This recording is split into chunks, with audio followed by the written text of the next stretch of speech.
Pemirsa, PMK Buleleng menyiapkan dua skema untuk mengatasi banjir di wilayah kawasan wisata Lovina, Desa Kalibukbuk, Kecamatan Kabupaten Buleleng. Bahkan kawasan tersebut akan ditata ulang mengingat seringnya terjadi banjir di wilayah tersebut. PJ Bupati Buleleng Ketut Lihatnyana mengatakan saat ini pemerintah telah menyiapkan solusi jangka pendek dan panjang untuk mengatasi bencana banjir di wilayah Lovina.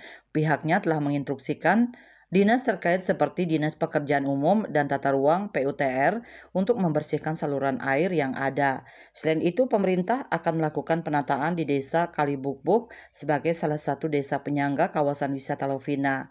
Desa itu seringkali terkena banjir besar.